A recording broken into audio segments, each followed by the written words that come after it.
Hey, welcome to Socialism for All. This is S4A live stream number 31 being recorded on August 10, 2022. In this stream, it's our usual weekly stream. We do about 2 hours just checking in with commenters. There is a fair amount of structured content that goes up on the channel during the week, and then we do these live streams just to sort of, catch up, stay current, discuss odds and ends or whatever little things don't get discussed or questions and comments people had about the material that did go up on the channel. So it's just kind of like office hours. It's time to check in, hang out, chat, and other stuff that may not happen in the comment section or on the Twitter or wherever. It's just a time to stay current and, like I said, odds and ends. So I don't always prepare stuff, as far as articles to read and things. This week I did. So we will be talking with the chat. Got about 24 people in the chat right now. We'll be talking with people in the chat. We'll also be doing some articles. But before we get into anything else, let's credit the patrons. It was updated today. Thanks to the current patrons whose names are on the screen. If you want to get your name on the screen, patreon.com/socialism for all. The support is vital. Right now, we're doing about $600 a month, which lets me spend a good amount of time every single week doing this. I think it's important, you know, regardless. I think this is a duty of working people now to be involved in revolutionary political activity. That said, I mean, spending dozens of hours on it, every month does take time away from other things. The support is really helping me to be able to consistently do this, so I appreciate it a lot. And, people come and people go, but some people do stick around for a long time. People who've been supporting for a year or longer, their names are in yellow. So thanks to everybody. It's been really great seeing not only how many people show up just for the channel on a regular basis, but who also are willing to kick in 2, 5, 10, $20, sometimes more than that, in order to make sure that I'm able to take time away from other stuff and put time into this. So anyway, thanks to the patrons, and again, patreon.com/socialism for all if you'd like to chip in. All right, that said, we don't run any ads or sponsorships. It really is just people helping people here, so that's what we're trying to do. Then before we get into the chat, I would like to just do the quick COVID update. So you can see there, BioBot, this is as of a week ago.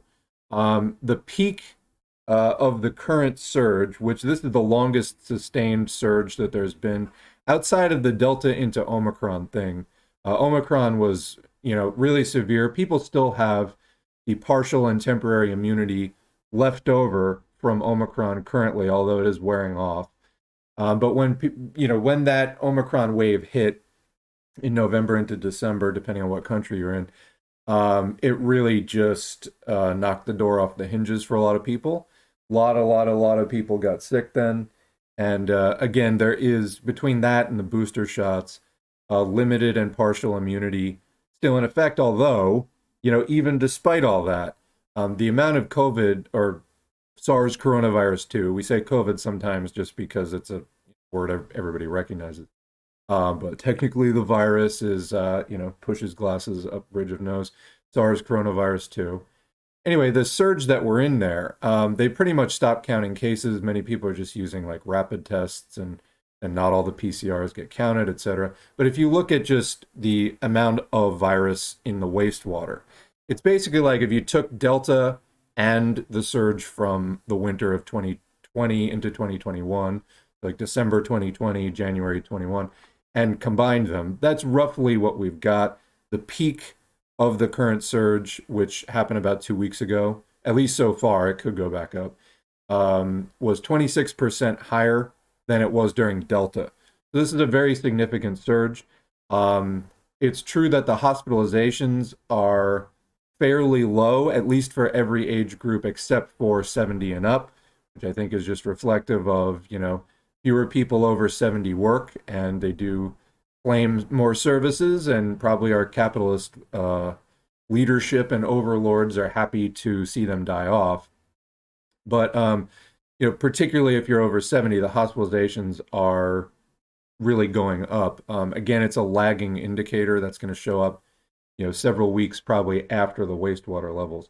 So as of right now, the levels are dropping, although they're dropping more slowly than they rose. So is it going to plateau? We don't really know yet. One thing that is going on with COVID right now, and I am going to read an article on this, is people are trying to guess what's going to be the next dominant strain. And right now it's been, well, first it was BA, well, okay, I guess going back, recapping the last 6 months, BA1 was Omicron, then there was BA3, which kind of came in the tail end of Omicron and wasn't a major variant. Then it, as you can see, dropped in February and March to the trough. Then it started climbing again around April 1st. That was BA2 and related BA2 family subvariants. And then it plateaued, and then that surge that was 26% higher than the Delta peak, that is BA5 and BA4 combined. And those are two similar viruses. BA5 is a bit more severe and a bit more contagious than BA4. So BA4 was like, it rose in tandem with it, but at a smaller overall percentage of the COVID cases. What's happening now is BA5 is really dominant. It's like 87% of all the COVID cases right now. It's BA5 because it's very transmissible, and it also has elements of the Delta virus. It has some similar mutations to that. So it's severe. It's more likely to land you in the hospital than some of the other Omicron family subvariants, according to some studies that came out. But people are trying to guess what's going to be the next strain after BA5, because the variants have been outcompeting each other pretty quickly, like every other month or every month and a half or so, there's like a new variant that starts to ascend. We haven't seen that yet after BA5, but that doesn't mean that one's not coming. Likely candidates are BA2.75, which has shown in some areas like India and parts of Europe that it is outcompeting BA5. It's spreading faster than BA5, in other words. Another one is BA4.6, and I do want to read an article on this because there's not that much information about it. You may not even have heard about BA4.6. BA4.6 has basically been around. I'll show you the CDC chart. Excuse me. So BA4, 4.6 specifically. BA4, if you look at the top, is kind of the lighter green. BA5 is the darker green. But if you see that patch of blue in between them, that is BA4.6. All right. So one of the things about this is that share of blue has been increasing. So BA4 kind of rose, hit its peak about a month ago, and it's been shrinking. BA5 has been steadily growing. BA2.12.1, which is the red, has been shrinking. The blue has been growing. That is BA4.6. The biggest outbreak, I think, right now is in region 7, which is like the heart of the United States. That would be, looks like Missouri and Nebraska, thereabouts. So I think off the top of my head, it's about 13.7% of the cases in those heartland states are BA4.5, 4.6. And of course, it's a certain percentage of everywhere else. But that may be the next thing that takes over. We'll have to see. But likely, people are out and about in the summer, going to festivals, this and that.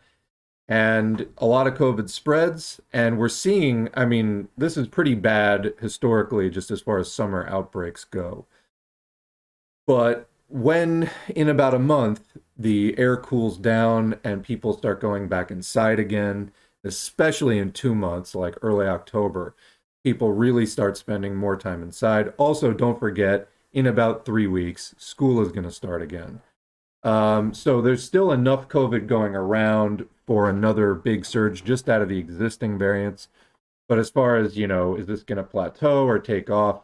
That's what's happened the previous 2 falls. So we would expect that now. What hasn't happened is the kind of huge summer spike that we're seeing.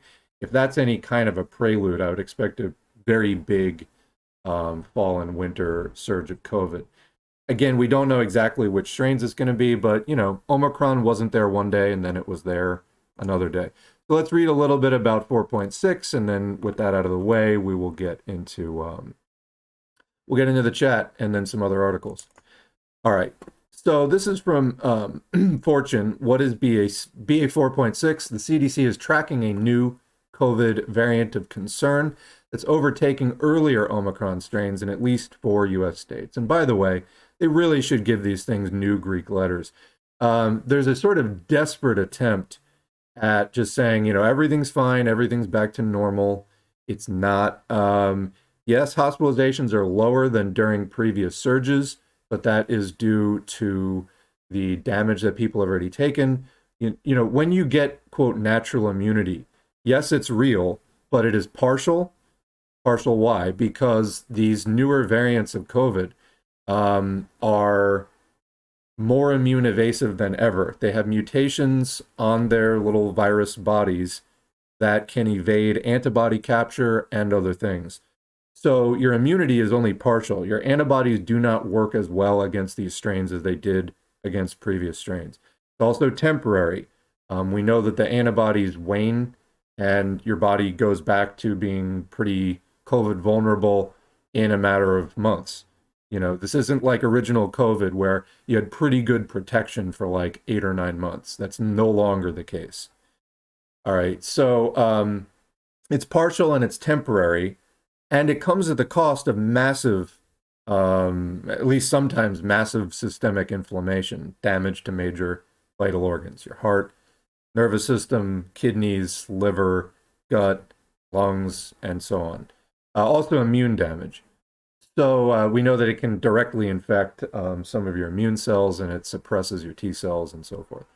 So anyway, what happens when all of this starts to die down and also the virus becomes even more immune evasive? Not so good. But anyway, so it's overtaking earlier Omicron strains. This article is by Nicholas Gordon from August 4, so just less than a week ago. Where were we? Okay, new lineages of the Omicron COVID variant, like BA4 and BA5, are helping spark a wave of reinfections as people who previously caught COVID-19 contract COVID again. Like I said, it used to be you'd be protected reasonably well for 6 or 8, maybe 9 or 10 months. Now, people are getting reinfected like 3 or 4 weeks later in some cases. Now, the US CDC is tracking a new variant of concern, BA 4.6. This week, the CDC included the BA4 spinoff in its weekly tracking of COVID cases, with the agency's chief data officer tweeting that the new subvariant had actually been circulating for several weeks in the US. CDC designates strains as variants of concern if they display greater transmissibility, reduced effectiveness of treatment, increased severity, or decreased neutralization by antibodies. According to the CDC, BA 4.6 made up 4.1% of COVID cases for the week ending July 30. The new variant is more prevalent in the region comprising Iowa, Kansas, Missouri, and Nebraska, where it makes up 10.7% of local cases. By the way, does anyone know what Iowa stands for? Sound off in the chat. The Mid-Atlantic region and the South are also seeing rates of BA 4.6 above the national average. The new strain has also been detected in 43 other countries, according to Outbreak.info, a community repository of COVID information.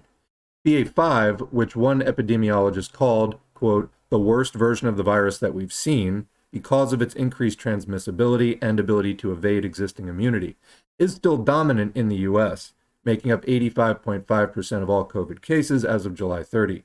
BA4 and BA5 are responsible for driving a global surge in COVID cases, including in places that had held off the virus until the current wave, like the Chinese city of Macau. As of now, there isn't much data as to whether BA 4.6 is better than BA4 or BA5 at evading immunity. Dr. Eric Topol, founder and director of the Scripps Research Translational Institute, tweeted on Tuesday that BA 4.6's mutation, quote, does not appear to be concerning compared to BA4 or BA5, with only a handful of new mutations compared to the earlier subvariants. Keep in mind, though, that is appear. And, what I was saying before about um, not giving these things new Greek letters, it's trying to get people to think that Omicron, like, was the end of all of this, and that, oh, these aren't, new strains. It's just sort of Omicron not dying out. That's really not the case, and it really should get a new letter. But anyway, Omicron-specific vaccines. Even if BA 4.6 isn't significantly worse than existing strains, the existing strains are still pretty bad. The speed at which new variants of concern are emerging is alarming public health officials who are planning for new vaccine boosters this fall. On Friday, the US FDA said that it would seek to approve boosters that directly target the BA.5 variant this autumn, rather than make more Americans eligible for a second booster based on the original 2020 strain of COVID. Currently, only US Americans over age 50 are eligible for a second booster. But new variants might make still in development boosters less effective by the time they're finally ready. Dr. Anthony Fauci, one of my least favorite people, he's put out some horrible misinformation recently, such as that, quote, out of the pandemic phase. That's misinformation. Anyway, the White House's chief medical advisor said that the new boosters are trying to hit a, quote, moving target when it came to determining which variants to tackle. Yeah, Fauci, why is that? Maybe because there's a policy of unlimited spread, which means unlimited mutation. The White House is now pushing for universal coronavirus vaccines that can target multiple variants at once. Well, universal at least with regard to existing strains, but that doesn't stop the virus from continuing to mutate and try to adapt around it. Anyway, quote, these are vaccines that are going to be far more durable, that are going to provide far longer lasting protection, no matter what the virus does or how it evolves. Famous last words.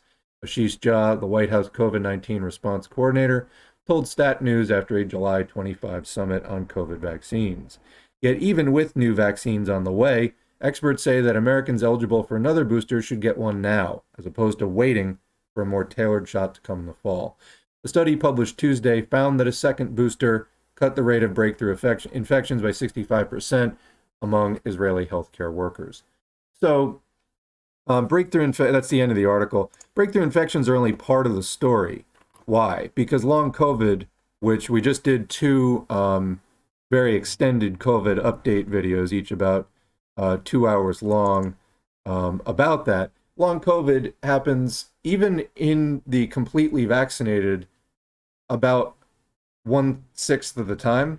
Might be more than that, depending on, there was another study I saw that just today that said long COVID might be affecting substantially more people than that. But anyway, there's breakthrough infections, so you got to worry about what kind of damage your body takes during the acute phase and how many years it shaves off of your life during, as the infection is running its course and causing that inflammation.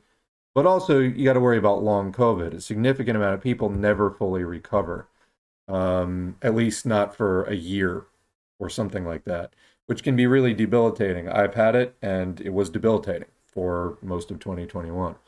So anyway, that's a brief COVID update. Let's check in with the chat before we get into other topics. So, what do we have? S4A patrons, thank you for keeping the channel going. I'll second that. My area is very right-wing, and no joke, I've seen maybe 4 people wearing masks, excluding medical centers. People give me a bad look when I'm out. If anybody, bad looks is one thing. If anybody, tries to actually, says something to you about the mask, you can always tell them, I have COVID. It's for you. I have COVID. I'm trying not to spread it. You can always just tell them that. Usually that shuts people up. In a city of 2 million people, I've seen fewer than 10 people wearing masks this week. Not even on the subway. Yeah, that is bad. And I think that from everything I've heard about, I mentioned schools going back into session in about 3 weeks. From everything I've heard from teachers, from students, basically nowhere has mask mandates, nothing of the kind. There are no special policies as far as if students get COVID, there are no special considerations going to be made for them. It's just going to be like if they got any other disease, which COVID is not any other disease. So really, this is the point, I think, where they're trying to officially bury the pandemic. And I would be surprised if this fall and winter, COVID does not make a major resurgence and makes itself known again in a major way. I'd be very surprised. But yeah. Another comment. I have severe asthma and I just got out of the hospital a few months ago from being on a ventilator from a non-COVID related asthma attack. I'm terrified of getting it. Seems like most people don't care about people like me, and it's very frustrating. If that attack happened during a serious spike, there may not have been a ventilator available for me.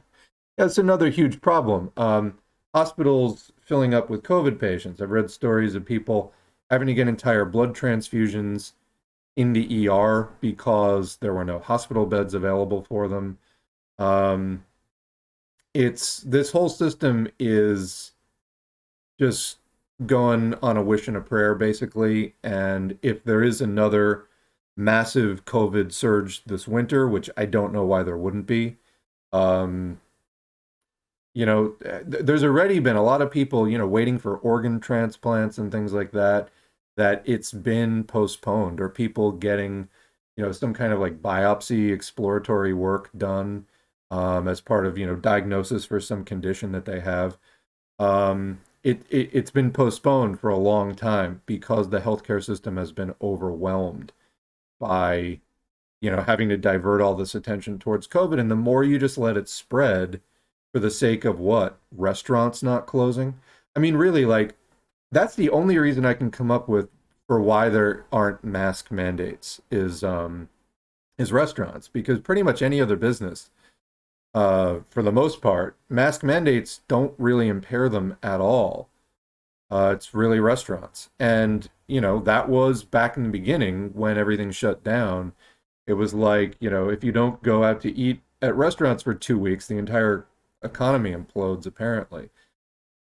So that's what, the priority is right now. Otherwise, there's no reason not to have mask mandates. COVID is circulating at huge levels right now. So yeah, you're right. The other thing I'll throw out to people, you can, if you're interested in masks, you can get it from medical supply companies. There's a place, Project N95. They sell, I'm not affiliated with them in any way. They sell masks and, N95s, KN95s. I personally would recommend the N95s. I think that they both tend to fit to the head better, although I've talked to people that prefer the KN95s with the ear loops. The other thing about N95s, though, is it's a US-based standard saying that your like labeling your mask, this is an N95 mask. That's a US regulation, so you can get in trouble in the US for selling N95s that are not actually up to the N95 filtration standard, whereas KN95s are Chinese. And not to say that there's anything, like, it's not an inferior standard, but if you're selling them in China, or, like, that's a Chinese specific regulation. You won't get in trouble in the same way in the US if you sell a counterfeit KN95 as you will a counterfeit N95. Hope that's clear. And I was reading some information about a lot of the KN95s being sold in the US are counterfeit, may not actually be up to the KN95 standard because, it's not regulated in the same way in the US that the N95 is. Anyway, N95s, if you're in the US, are probably a surer bet. You can get them if you buy in bulk for like $1 each, and you can wear them for like a few days. Don't touch the outside. But there's also P100 masks. Those are the elastomerics. They're more like the kind of masks that have the little filter canisters on the outside. You can get them with an exhalation valve or without. So the exhalation valve is a one-way valve where your outgoing breath is not filtered, or you can get it where you breathe out through the same filtration canisters. It just depends on, whether there are mask mandates around you, whether you care about getting other people sick or not. And yeah, I mean, they could be more comfortable, but if you're really concerned about getting it, that is the gold standard is a P100 mask. They cost about $30, so, they're not insanely expensive. If you really want to go the whole works, get some airtight goggles because COVID can get in your eyes too. But I mean, the P100, that will take care of a lot of your exposure. So anyway, continuing, yeah, it's pretty bad, and I'm trying to wear masks, but if nobody else is wearing them, then my attempts at protecting myself are also diminished. I haven't gotten COVID yet, though. So, yeah, that's true. I mean, wear the mask, but certainly if you're when everybody wears masks, then fewer viral particles end up in the air, and everybody's masks don't have to work as hard because there's less that they have to filter out. But if you're the only person in a room of 20 that's wearing a mask, and let's say three people have COVID, then and they're not wearing masks, then you've got to filter out, all that air. So your mask has to work harder. So, another comment, my country will go either socialist or fascist in the next 15 years, being England. Um, Tell me more. Tell me more. I do think capitalism is hitting a breaking point also, and yeah, it can go either way. Another comment, my country will 100% go fascist. I mean, I think so. As far as talking about socialism in the United States, I think I've joked before that my goals are realistic. I'm trying to stop at least 50 people from turning full fascist in the United States. I think that we can do better than that, but being anti-fascist first and foremost, that is an important step. All right, and recognizing all the different forms that fascism can take and fascist adjacent things can take. I think there's way too much in that sort of Jimmy Dore, sort of orbit and the people around him that get way too cozy with MAGA, for example, and they're not going to be anti-fascist. Understand also the Democratic Party not functionally anti-fascist. The job of the Democrats is to work with the Republicans in the maintenance and expansion of the U.S. empire. That said, I mean, rank and file Democrats don't necessarily buy into every single thing that there is. There is hope for some of those people. But yes, we need, obviously, to build Marxism and do Marxist education and organizing as much as humanly possible. But also, I mean, at least preventing people from supporting fascism would be a helpful step. That said, I mean, what the history says about, liberals who have something at stake really to lose from capitalism, not just talking about proletarians who've been sort of co-opted by, bourgeois liberal ideology, but people who, have significant investments or whatever, they do tend to go towards fascism when it comes down to it. Liberals will tend to support fascists over socialists more times than not. So, yeah. Uh, Related, S4A, are you going to cover the Trump raid? Maybe I'm dumb, but I'm kind of worried about MAGA wanting to abolish the FBI. My theory currently is they want to replace the FBI with an agency with even fewer checks and balances that is overtly targeting leftists. Of course, the FBI targets leftists, but basically FBI on steroids that will lock up anyone organizing for communism. So, yes, it is to address that point. Is it possible to have something even worse than the FBI? Yes. Is the FBI, good towards the left? No. But is it possible to have worse? Yes. So this is a thing that people do need to understand, and we've covered previously, I think last year, in some of the texts about fascism, which if you go to the playlists tab and scroll down to the playlists by topic, I think it's the third or fourth one down, where I've broken up the content on the channel into playlists. You can find this both on the home tab and on the playlists tab at youtube.com/socialism for all. I added a few socialism. youtube.com/socialism for all. That's better. There are playlists. I try to stay on top of it as much as possible, but I sometimes only sort through them about once a month or so. Anyway, under the by topics, there is a understanding right-wing movements and fascism. I forget the name of the playlist there. And one of the things that is mentioned is how when fascists come in, a lot of the essence of fascism is revolutionary aesthetics with counter-revolutionary content. Part of the purpose is to usurp that radical revolutionary energy when capitalism is in a time of crisis and then spin it towards support for the status quo.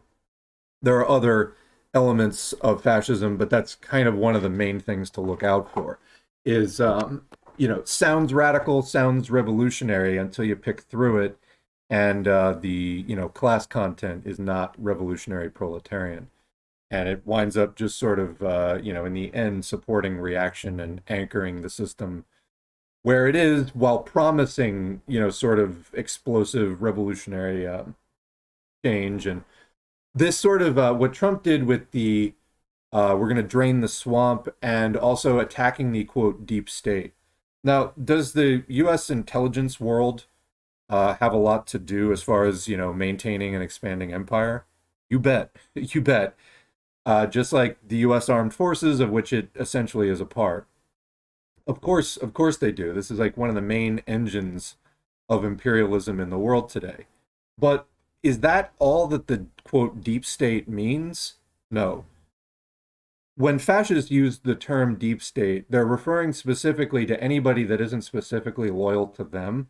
They're not going to fundamentally change, like, Trump or whoever else, DeSantis, like whoever it's going to be. When they talk about like, we're going to drain the swamp or we're going to, target the deep state, they're not going to fundamentally change anything about U.S. empire. What they are going to do is purge it of people who aren't specifically loyal to them. And that's all it basically amounts to. So, when people are, oh, Trump's right about the deep state. No. This is like a Rorschach blot. You're just seeing what you want to see in that. They're saying what you need to hear for them to get your support and to pull you away from more of a, hardline socialist stance, which is what we need to be taking right now. So yeah, don't fall for that stuff. So anyway, worried about MAGA wanting to abolish the FBI. I don't really know how far they're going to get with that. But yes, I think you're right. Just due to the nature of MAGA, if they did abolish it, they would replace it with something worse. Absolutely.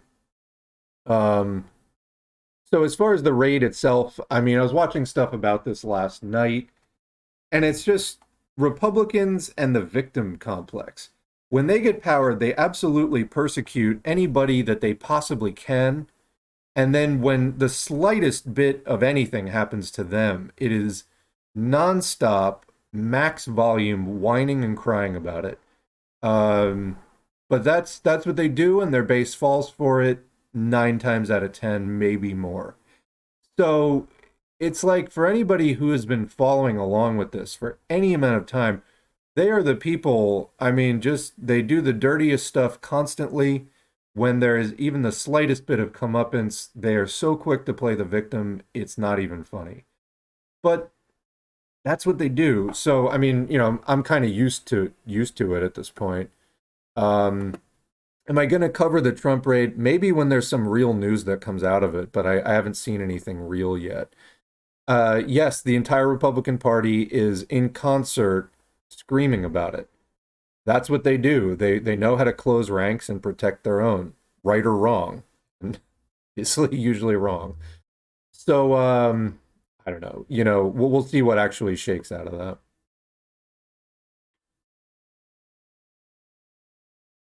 Yeah. So yeah, FBI disgusting and murderous, but let's be real, it could be worse. People could be, arrested for just promoting communism. Yeah, that's true. I mean, we need to use the rights that we have to do the agitation, education, and organization that we can do. That's the idea. That's why I'm constantly urging, I try to put educational materials up on the channel. I try to agitate with various current events, but it comes down to you need to join the class struggle in your workplace, in your neighborhood, in your community, in your county. If there's really nothing happening, which I get, some places, in the US, it's rural people, there's barely anything going on. At least join something at the national level, at least kick in some kind of support for it, whether it's financial, whether it's spreading links, whether it's doing research. Remember, 95% of anti-fascist work specifically is research. So, people need researchers, people need writers. Do what you can, whatever you can, but we need to support real organizational work. All right. So, yeah. They at least have tabs on anyone with a communist YouTube channel over 5,000 subs. It could be truly dystopic. Yeah, this is the US police state. So right now we're not at that point, so we need to do everything that we can.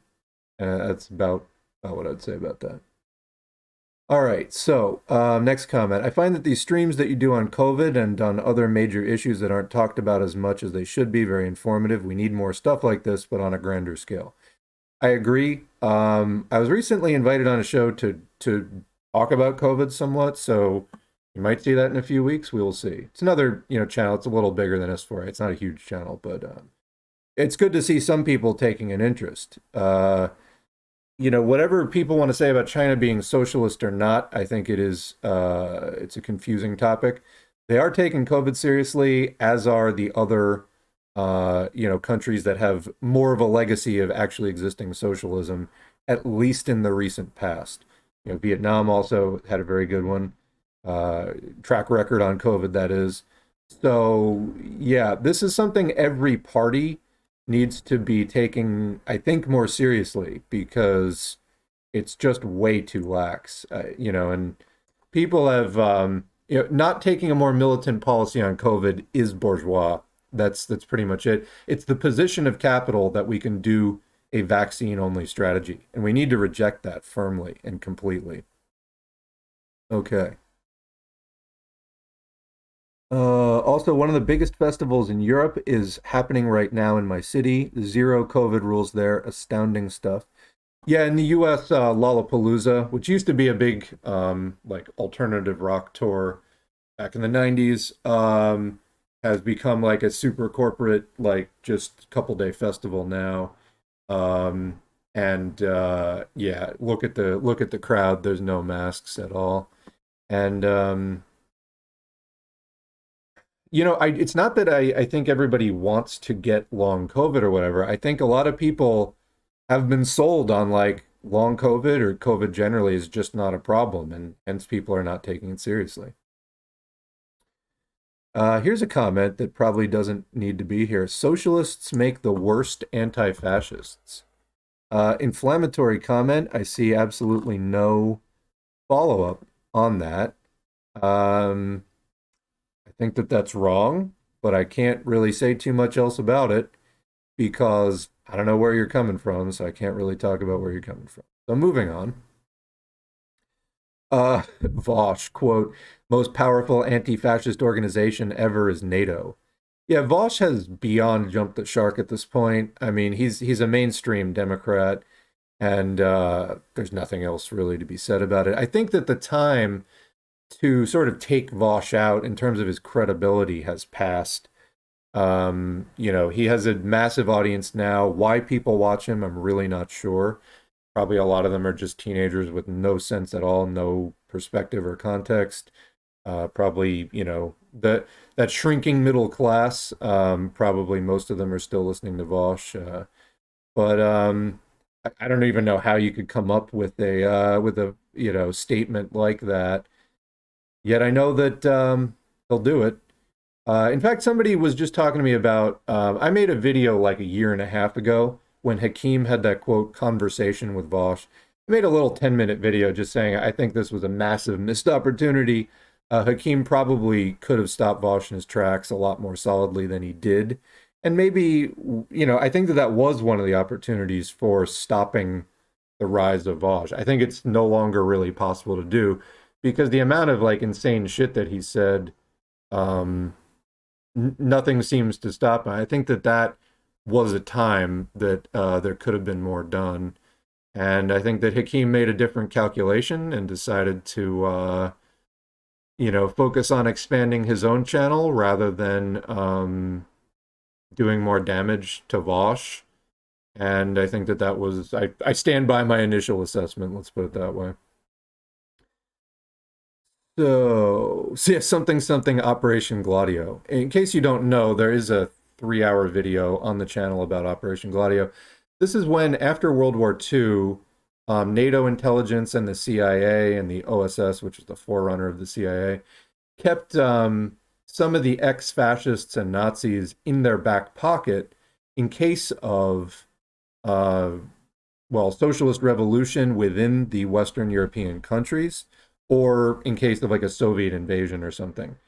So basically, they had all these, quote, anti-communist militants, read literal ex-fascist, like partisan fighters, and they kept them in various countries, Belgium, Italy, et cetera, et cetera. And they had little terror cells and weapons caches, and they even staged mass shootings and other acts of terrorism to blame it on the left. So, actual instance of false flag terrorism done by NATO, CIA in the name of anti-communism. So much for that. Like, working with literal fascists does not make you anti-fascist. Makes you quite the opposite. So, NATO is a defensive alliance. Why didn't it disappear after 1991 then? What's the big threat in a post-Soviet world? Well, so those are two separate questions. I mean, they're related, but also can be handled separately. So what's the big threat in a post-Soviet world is why we got the war on terror. I know a lot of the audience is younger, like you were maybe born even after 9/11, but or maybe you were 5 years old when it happened or something. But that was exactly it. Was the U.S. economy like is three weapons contractors in a trench coat, basically? And what is the big threat? Well, there wasn't one. They had spent decades selling people on, the need to do anything, tie your mother to a telephone pole in a hurricane to stop the Soviets. It was like anyone was willing to just give up anything in the name of stopping the USSR.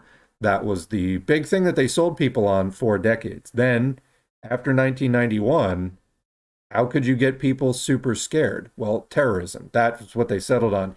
In fact, there's some evidence that they were considering keeping the sort of anti-communist Cold War rhetoric going and just switching to it being anti-China. Problem is, in 1991, that wasn't really convincing either. China was not in a position to be the kind of major boogeyman that the USSR could be held up as. It just wasn't strong enough. So it looks like they did consider that as late as around 2000, but they eventually just switched to terrorism. They started switching to that. As far as like a general, you look back at the 90s, it was like serial killers and terrorists. That was a lot of the US kind of boogeyman in the public consciousness that was promoted in the bourgeois media. And then Bush and Cheney came in, 9/11, and terror, terror, terror, terror, terror, terror, terror, terror. Every 5 minutes, there was some major thing airing on one of the cable news channels or whatever about terrorism. That's what they settled on. Notice that after 2008, nobody really talked about that anymore. It had sort of served its purpose, and they kind of switched to China and Russia as well. And it's incoherent, but a majority of people in the United States still think that Russia is socialist or communist or something else. Only like 20% of people correctly identify it as capitalist. So, that's what you can get away with selling to people in the United States. So anyway, as far as, what's the big threat in a post-Soviet world? Now, as far as legitimate reasons for, native as a defensive alliance, why didn't it disappear after 1991? You don't get it, Simon. You don't get it. Capitalism is never secure because it's an unstable system. So they can never stop proactively defending it, if you will. I mean, this was, again, it's like Bush and Cheney in the war on terror. It's like a preemptive counterattack. What did they call it? It was preemptive war. I mean, that's just literally what they called it. They're like, and this was people like Pearl and Wolfowitz and Feith and that guy, Prince of Darkness. I can see it. There's a documentary up on the S4A channel called The War Party. It's from 2003. It's from the BBC. It's about the Bush-Cheney cabinet. People were insane. So if you want to know like why NATO didn't disappear, it's because capital will never be secure, not being aggressive towards the rest of the world. So yeah, I mean, I know that you know that, but like as far as defending capitalism, yeah, it has to be an aggressive outward thing. Some of them even admit this at times, but it just never they never linger on it long enough for the general public to, general public seems like they have a very short memory and need a lot of help um, figuring things out sometimes. But they don't linger on it long enough for people to make the connection necessarily. But yeah, capitalism is so insecure, that is what counts as its defense. Have I read Capital yet? If so, what chapter am I on? We will be doing Capital on the channel in probably 2 months. I have some other things I want to get to, but it will not be long now. Chapter 1 is up there. It's called The Commodity, if you want to check that out. Wish they would have given Trump his Twitter back for that one day. The meltdown would have been legendary. Yes.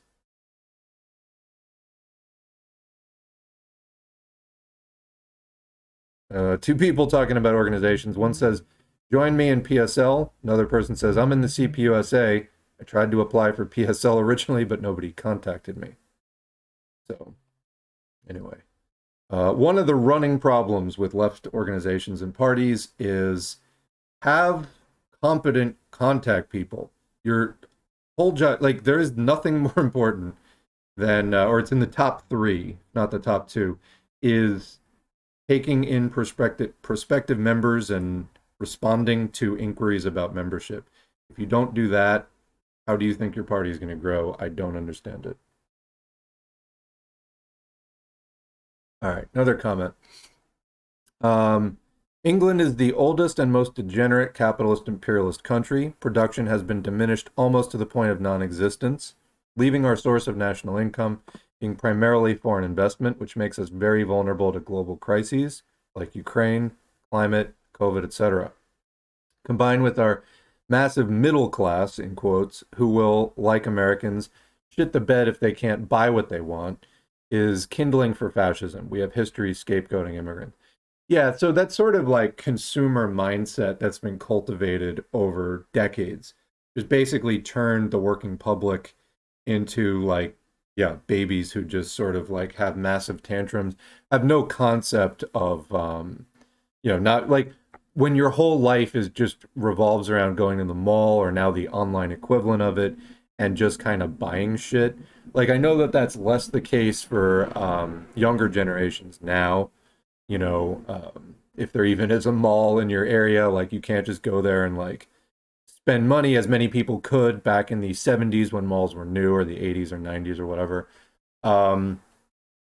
It's going to be a hard sell. I mean, this is the beginning of the discussion of austerity post 2008 was, I mean, obviously hypocritical as far as, it reminds me of the old Bill Hicks joke about Republicans always talking about like tightening the belt. And, Hicks' joke was like, I'd like to tighten the belt right around Jesse Helms' neck. But yeah, it's always like, the shared sacrifice people remember back in 2008. That was not shared sacrifice. That was just dumping the sacrifice or dumping the loss onto the public. And, they want it both ways. Cultivating those kinds of desires and that kind of demand in the public and then not being able to fulfill it for more than a few decades. Well, we're watching the capitalists now trying to adjust and cope and keep their system current with capitalism's actual ability to deliver. And a lot of contradictions, a lot of tensions arising. If they just went on TV and were like, look, you all like buying stuff because we've trained you to like buying stuff. If you want to keep this way of life, we need to go invade X country right now. Do you support? It'd be interesting to see, honest, like if it was posed to people in that way, what percentage of the US or of England would just flat out be like, yes, kill people and take their stuff. I need to go to the mall. Like, I know we're already having that discussion in kind of veiled terms now, but it'd be interesting to just see like what the overt support is, like where people really get around the mental gymnastics of like using euphemisms and everything else. What would be the support? And if people weren't supportive of it, what were they willing to do instead?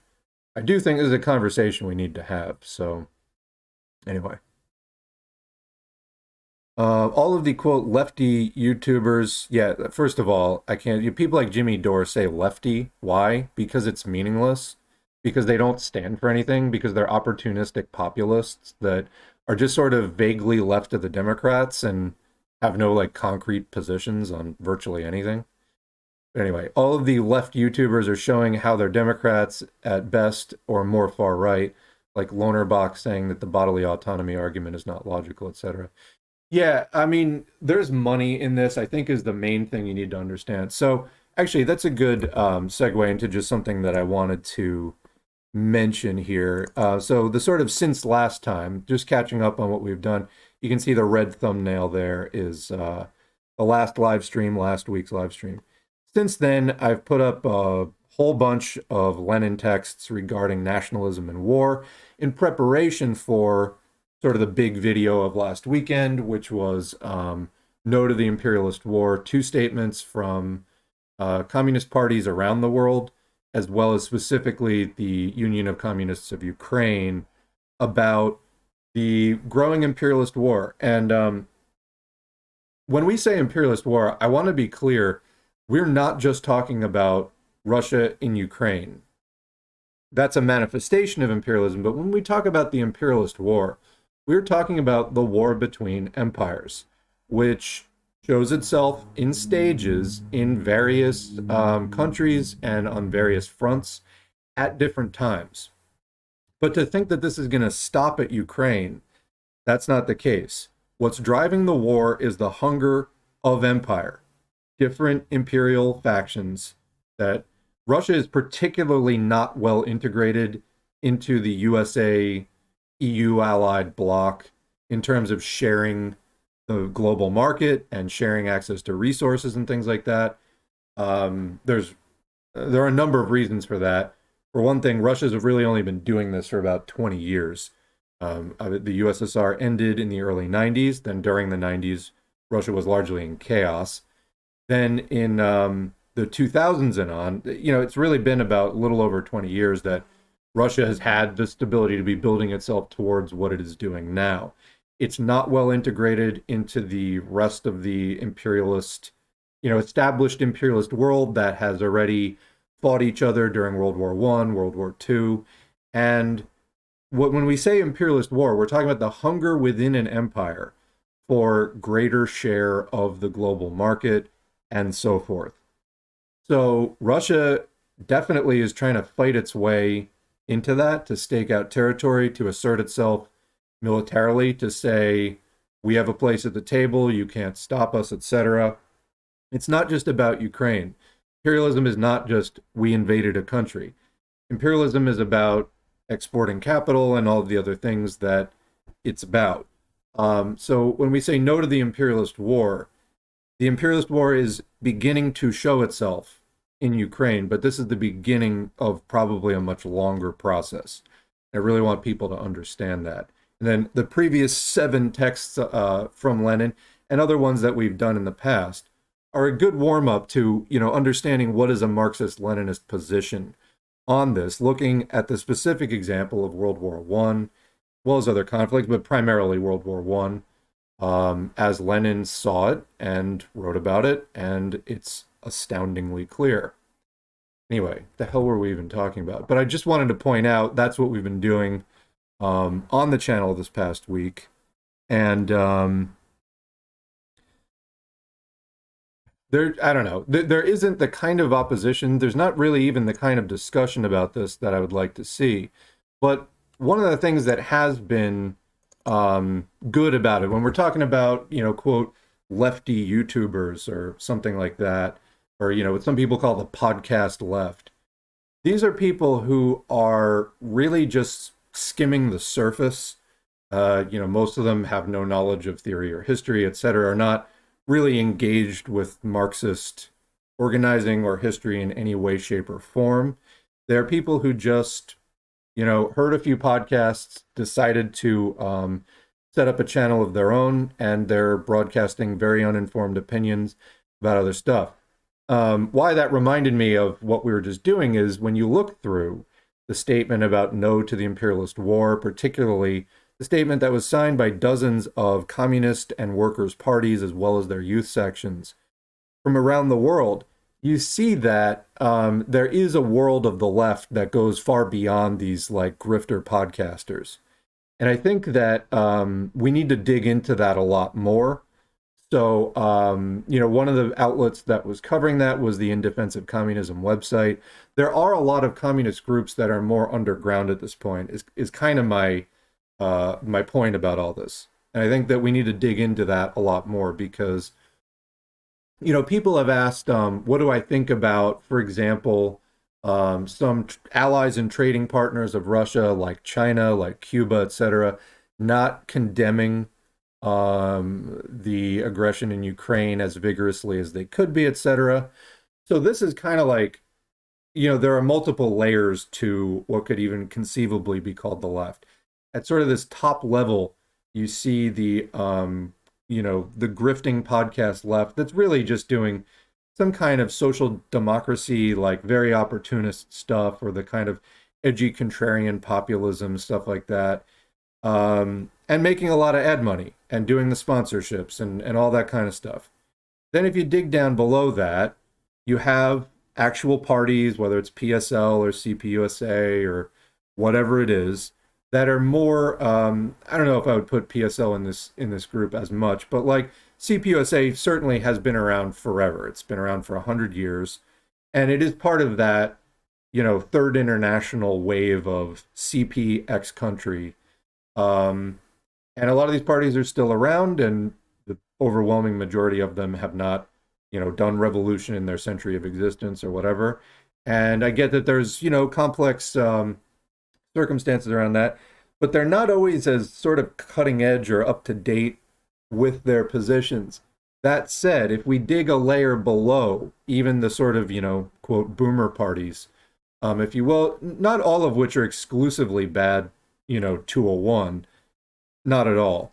But if you look at some of the emerging, more underground groups, and to be fair, there are also some groups that have split off and then either have done the exact same kind of shit that that the party that they split off of was doing, or parties that have split off and then never really grew and just made other errors that, have prevented their growth or whatever. There is a sizable chunk of communist groups and workers' parties that have emerged, let's say, in the last 30 years, that are trying to really reckon with the post-USSR state of events. And I think that maybe people should be looking more to some of these groups, certainly than like the, opportunistic podcast grifters. And I'd like to see us going more in this direction of looking to probably more up and coming and currently underground communist groups. So it's kind of one of the things I hope to incorporate into the channel because it is frustrating. People are like, what should I join? What should I look at? I'm like, I don't know. I mean, even as far as socialist or communist groups go, the same names that I do. But as far as, the stagnation there, the opportunism there, it may be, time for us to start highlighting some of these more breakaway groups, which aren't even always small in every country.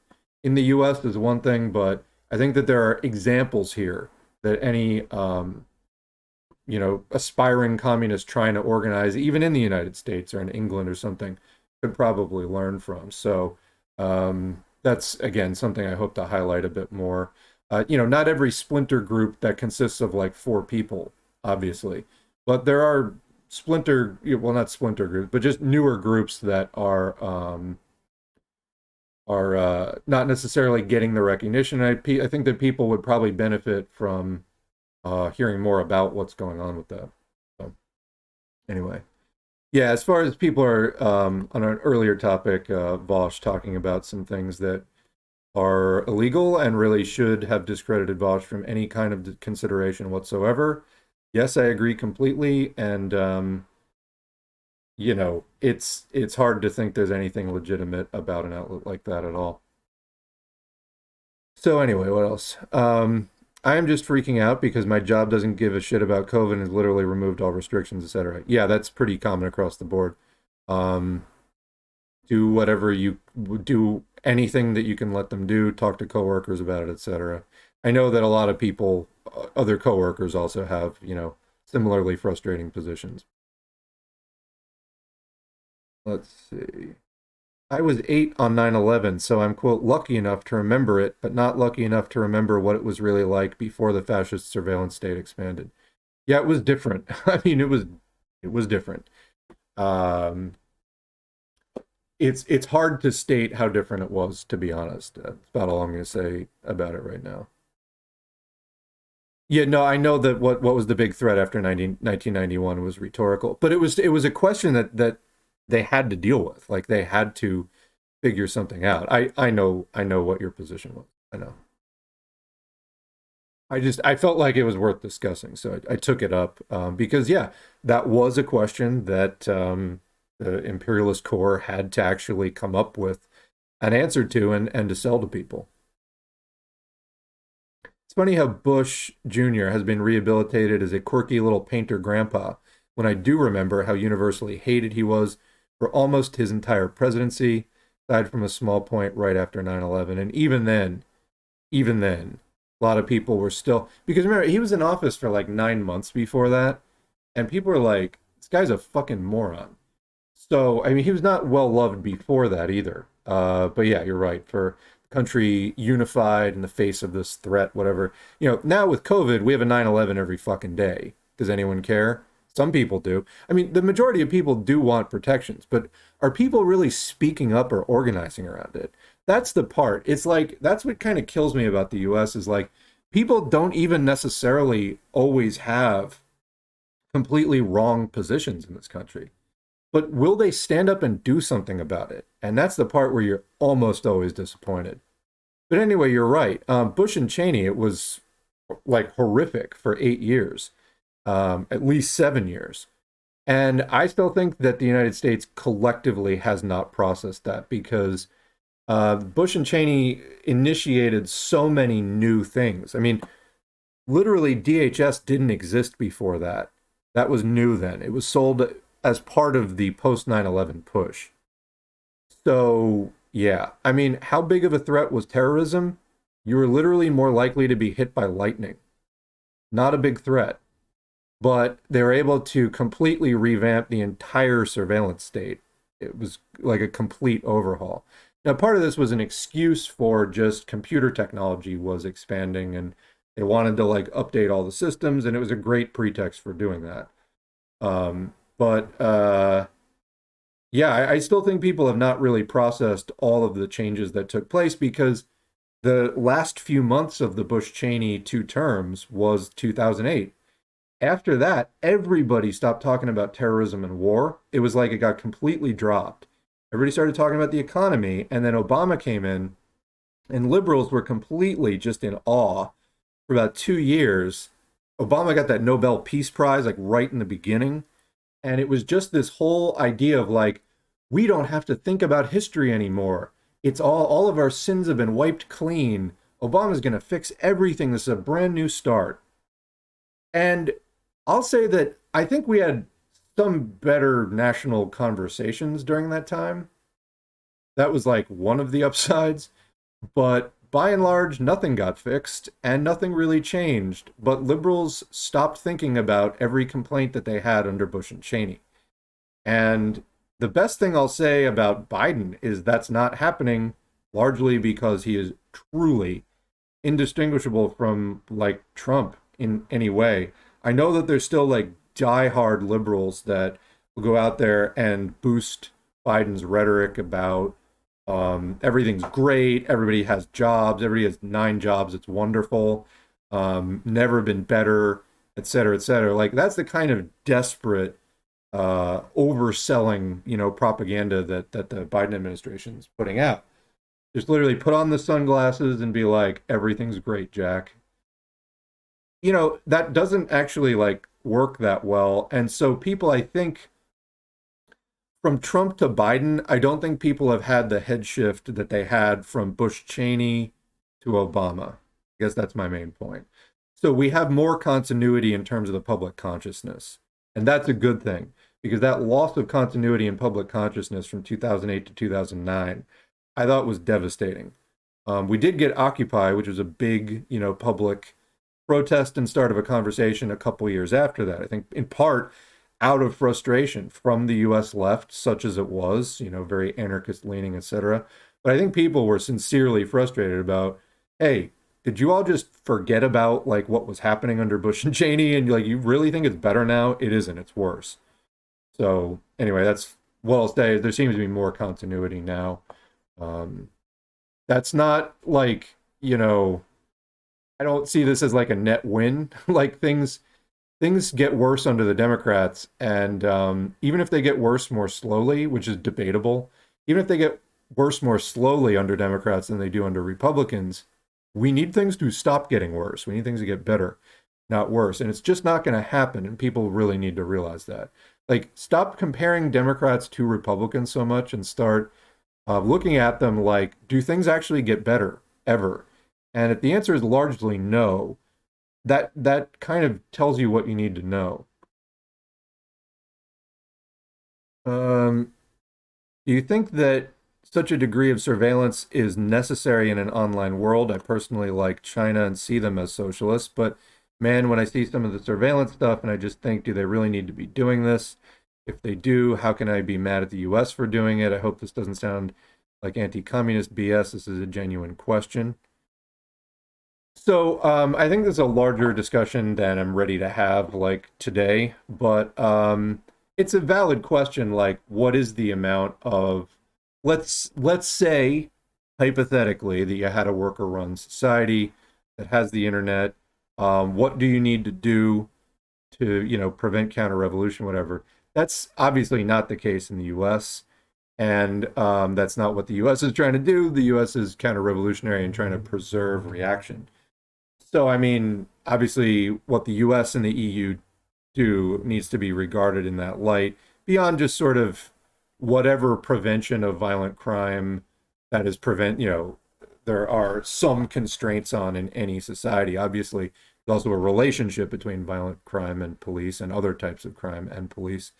So that gets a little bit muddier there. But, is China's surveillance systems, are those, let's assume for a minute that China is socialist, are they valid in that context? I think I would need to know a lot more about it. Another commenter says the portrayal of China's surveillance is highly dramatized by US media and using surveillance to monitor Western imperialist influences. So assuming for a minute that China is revolutionary and is guarding against counter-revolution while also letting in some large capital firms to do things in their countries, whatever. As far as having that sort of influence in media in their country, is it valid? I don't think I have all the information needed to evaluate that. But let's say that it was maybe inevitable that some changes would come in, even if it wasn't part of a massive fascist push, which is also going on right now due to larger, influences in the U.S. In other words, what would have been necessary for the U.S. to sustain its current level of policing in, say, 1989 versus 2009 or 2019? Yeah, I don't know. One thing that we do know is that certain kinds of organized crime activity have been really cracked down on, like sort of classic mafia behavior in some of those old families were in some ways driven out of business, and I think that that's in large part due to law enforcement technology.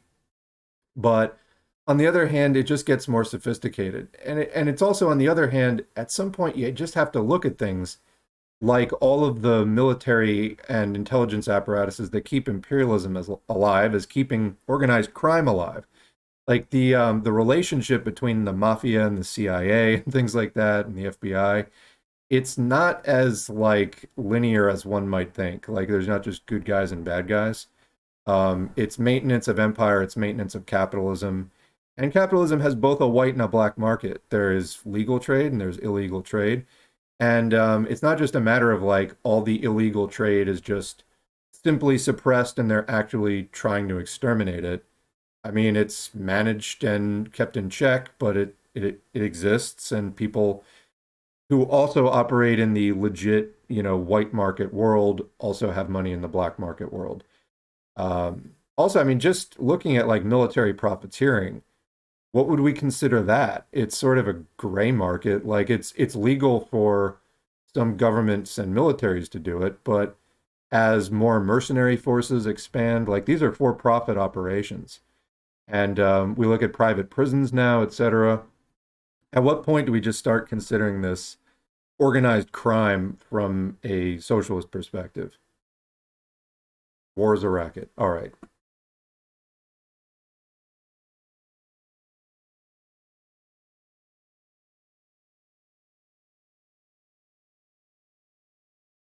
What do we see here? Is it going too far?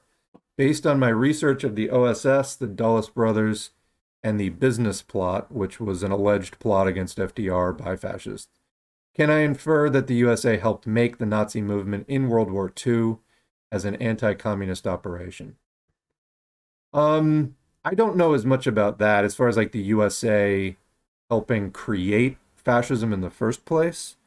Although we do know that Mussolini specifically was on MI5 payroll. So there's a Guardian article from about 10 years ago. The title is Mussolini, Benito Mussolini, like Bond, James Bond. And it's an article about how Mussolini was hired by MI5 and paid a substantial salary, and went to Italy to do his organizing and did significant fascist organizing while on the MI5 payroll.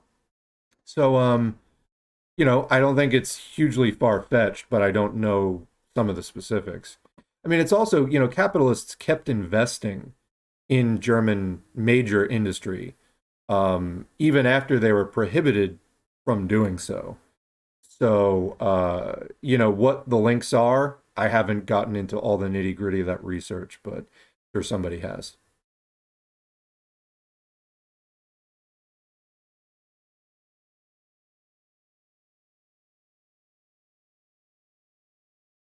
Another comment, I think that surveillance has to do more with the general functioning of the state and necessary tools of class warfare than with China itself. Yeah, I mean, I don't know of anything specific that China's doing that's like hugely unique in that sense. Then I don't know as much about that. So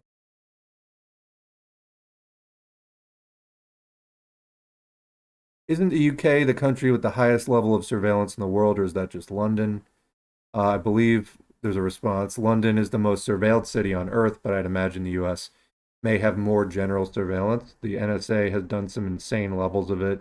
Look into LifeLog and similar programs documenting people's lives down to their breaths and constant biometrics.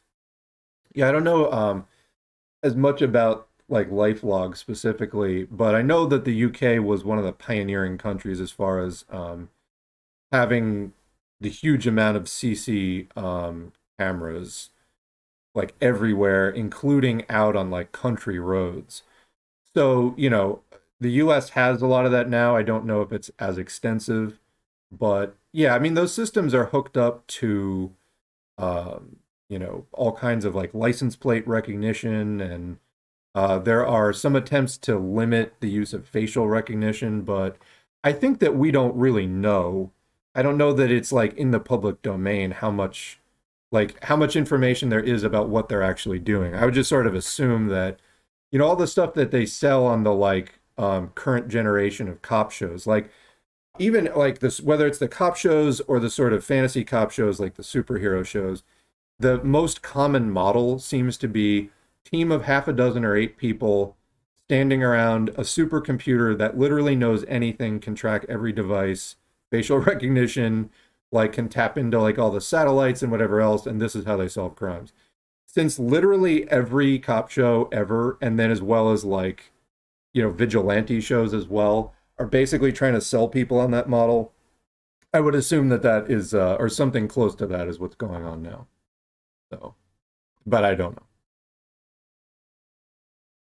Corporations are also spying on you as well. Yeah, it's not always just going into the government database, and that their surveillance doesn't show up on any official data. This is actually true even if you don't have a Facebook account, for example. Facebook creates, and I'm sure that other companies do similar things, shadow accounts. So they basically try to estimate users, because there's Facebook trackers embedded in many, many websites.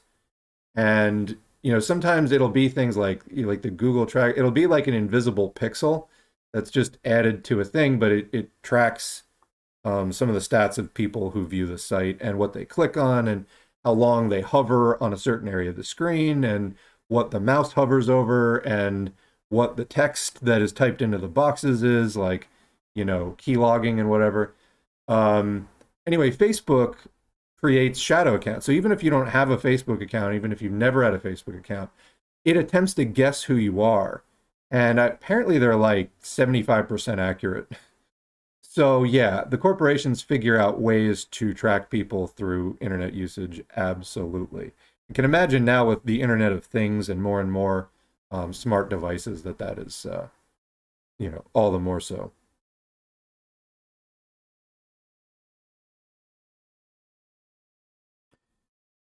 Oh, actually, no, same topic. Teenage girl. Yes, actually, I just retweeted this today. A teenage girl in Nebraska was just arrested for having an abortion, and they caught her because Facebook shared her private DMs talking about not wanting to have a baby with the police.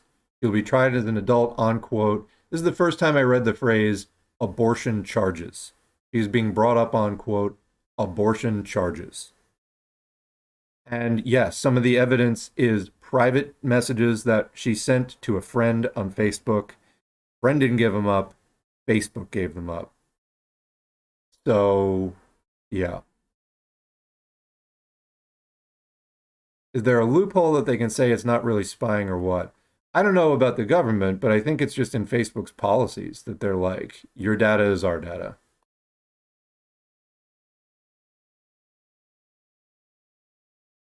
So another comment, I'm not certain on their logic, but I recently learned that the US government outsources about 60% of their surveillance. I think it was after Edward Snowden leaks that started to that degree. So in other words, it's harder to have a whistleblower on your surveillance if it's broken up and you can never find out the full extent, because even if you blow the whistle and do document leaks on one agency, excuse me, it's not putting all your eggs in one basket. One basket breaks, you've still got 95% of your eggs somewhere else. That would make sense. Yeah, I mean, this is something people need to understand. It's also something I think, in particular, libertarians need to understand, although libertarians need to understand a lot of things, and understanding things does not seem to be libertarians' forte. But, this whole call for privatization in small government, they just outsource it. Like a lot of the intelligence world, it's just been outsourced. So they'll, claim that they're reducing the size of government, but it's essentially state functions, and a lot of which is giving their information to whatever piece of the government remains. It's still performing the same function. It's protecting private property interests. It's doing all the things that the state was doing, just under a contract from the state rather than it being the state themselves. And that's not progress. Like, if you don't understand that's not progress, I don't know what needs to be said, but I would continue the conversation from there, whenever the response is. I'm more worried of backward countries acquiring spy software from certain private companies that enable them to spy on their citizens, journalists, etc., and abuse. Somebody says Israel is doing just that. Response, I just didn't want to say any names, but okay. Well, I mean, you don't get much more like I don't know what you mean by backward, but I mean, if we're talking about reactionary, the US is certainly up there. So, I don't know, like a lot of countries are it's not that different, I guess. Especially in the post 9/11 era, there was a lot of standardization internationally about what was being done in the name of, quote, anti-terrorism. And it was pretty much this like blanket surveillance. So I'm not really sure of like what countries you're talking about. But yeah, I mean, are there countries that have fewer, liberal democratic rights than the US? Yes. But, you know, I think that there's a lot of spying going on already, is the point.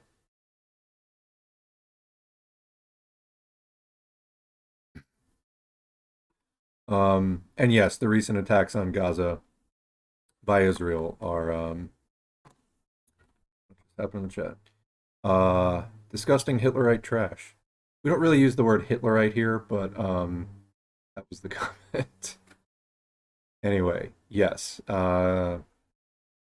Actually, I will say, Ban Empanada, who sometimes it gets grating because there's so much engagement with sort of drama and just being an asshole about the drama kind of thing.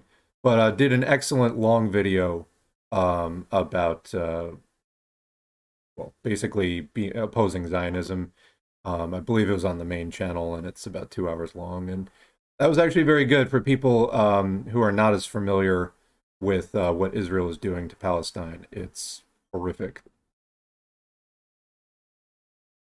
Yes, and Saudi Arabia had a spy in Twitter, was just caught a few days ago, used Twitter to spy on dissidents. So this is like kind of the thing. It's like people don't even consider privacy anymore. Like when social media was rolling out, there were a lot of conversations in, let's say, the 2000s about is this good? What about privacy? Whatever. It's one of the few kind of boomery things that I think was actually more on point. Also, Gen X thing. There was a lot more cynicism in those days about, um, privacy. This is like, well, I think one of the few places that some amount of, civil libertarianism actually makes sense. In other words, like a lot of it's hugely reactionary, but people don't even think about privacy until there's some kind of problem like this. And I mean, I think it's gone so far now. I'm not sure. There are reforms that can be made. For example, I remember in the Bernie Sanders thing, even he had picked up anti-facial recognition, legislation as like a way to keep some of that in check, at least in the meantime, until broader social change comes. But yeah, it's huge. These are things worth fighting for. And the Democrats getting all up in arms, for example, about the kind of stuff that they say was involved in like the Facebook data harvesting for use by the right wing. Um, I mean, it falls flat because Hillary Clinton just didn't campaign in battleground states. Not only had not that appealing a platform, but I mean, to say the very least, was actively shitting on the collective heads of the left. But not only that, but like, and not only did she, not campaign in like key battleground states, but then trying to come out with like, oh, well, Russia did this. It's not even entirely wrong, but to say like, okay, but did you also do the most that you could do? No.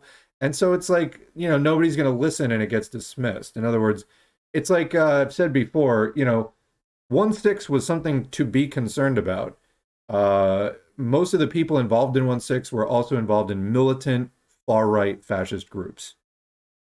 That is concerning, okay? Nobody on the left should be feeling happy about that.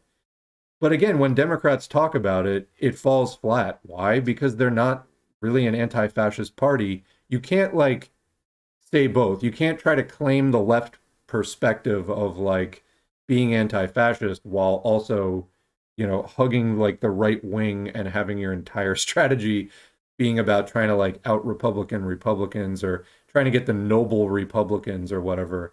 Um, it falls flat. But I mean, that said, there are things worth being concerned about here. as far as where people's social media data go and how it's going to be used against us to further reaction.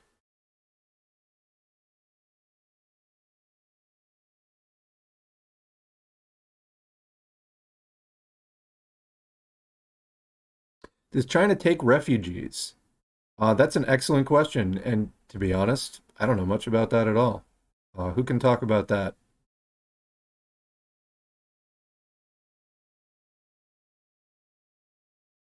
A big film and TV star was outed as being pro-Japanese imperialist fascist, and they were wiped from the media and their awards stripped away. I think that's awesome, and what would happen with known Nazis here in the U.S. Who was that, and where was that? I didn't hear anything about that. Sentiment matters, and Israeli lobbyists said that they got the physical war on lock, and they need people in the U.S. to win the information war. Yeah, I find when you go up against pro-Israel people, just keep repeating that Israel is a racist, genocidal, apartheid country. They really don't like talking about that, and they will try to change the topic to virtually anything else. Keep talking about what Israel's doing. That's the one thing they really don't want to talk about. That does work.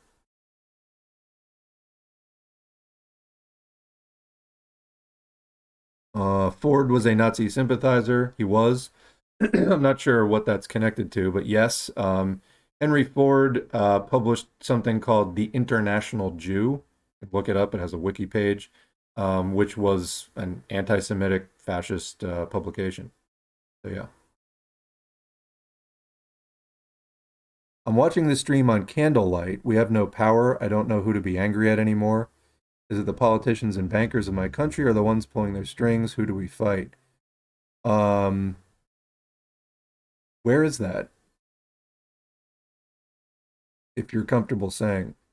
Um, well, so understand, is it the politicians? The politicians work for the capitalists. You look at who puts these people into power and whose interests they serve, it's the capitalists. The problem is capitalism. That's what we need to end. And nobody pulls the strings of the bankers. I mean, they're the ruling class. They are playing an important role in capitalism as well as benefiting from it. But yeah, there's kind of a tendency of fascists to like focus on the bankers. Sometimes that's used as an anti-Semitic dog whistle. It's not to say that bankers are not involved with capitalism. They certainly are. But when you find people exclusively focusing on that, that can sometimes be a red flag and not the good kind. I had no idea Facebook was that invasive. Holy shit. Yes. They're also hugely right wing. I did a story on them, I think back in 2020. It was like Facebook equals Fashbook because the company is like run by far right political activists. And I heard many anecdotal stories from commenters back when S4A was still on Facebook about how like in their country, I think it was the Philippines, they said, I think, could be wrong about that. It was like the entire Facebook staff that was involved in, um, disputes regarding people flagging other people's comments and determining whether they were politically hate speech or whatever. It was like the entire thing was conservative Catholics and they were like always pro-fascist. So, yeah, that's Facebook on the inside. Yeah, look up the thing about shadow accounts. It's probably not just Facebook. Yeah. Bankers are part of finance capital, and politicians are the helmsmen of the capitalist ship. You can be angry at any of them. Yeah, absolutely. Comment about Pat socks and being anti-abortion, calling it a distraction, etc. Yeah, I really do think at this point that Pat socks had kind of burned themselves out, and I think we have an opening again for just pushing for correct positions. Yes, you're not a socialist if you're anti-abortion in the United States. Absolutely. The overwhelming majority of the population supports abortion. I believe it was like in the Hispanic demographic, 70%, whether they personally agreed with it or not, are pro choice in all circumstances. So this is a pro-abortion country. It's a pro-choice country, and it's just simply reactionary to support anything other than that under the guise of, working class sentiment. Because let's be real, working class sentiment, even where people who literally are working class are espousing anti-abortion views, it is because they have absorbed bourgeois ideology. That's not proletarian ideology.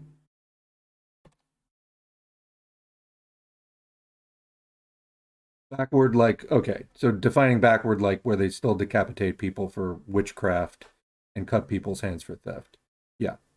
I think that that's inevitable. And so this is kind of another topic. I mean, as far as there used to be talk about the world revolution stalling, right? And USSR and China running into problems because the world revolution was stalling. And I think there's a problem for the left generally, even within a country, within a struggle within a country. Anytime that the struggle starts to stagnate, there's more infighting and whatever. We really need progress and wins to not be at each other's throats. People who get involved in class struggle tend to be very exploited, very oppressed, very angry. And a lot of times, despite people's best intentions, it comes out in orgs and whatever else. We need forward momentum.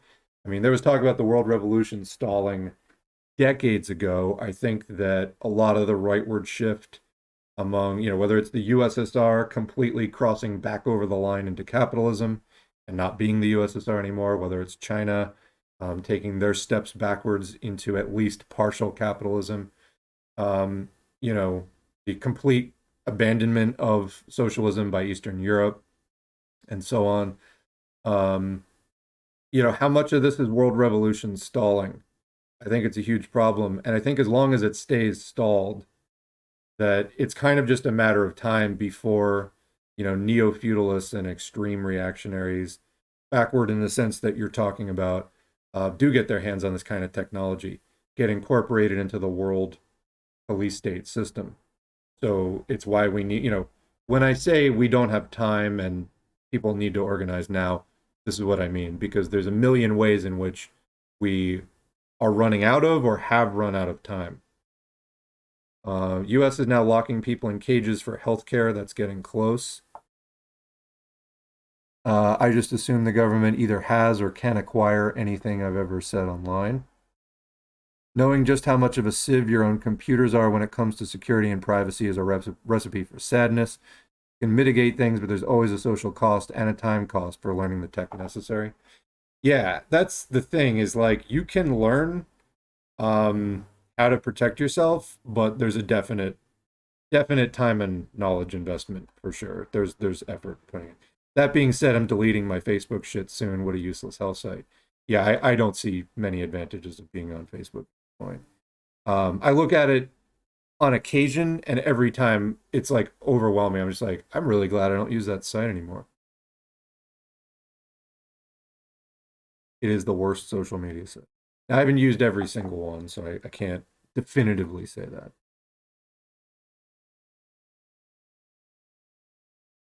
Now, I was going to segue there, and you know what? We're kind of nearing the end of the stream.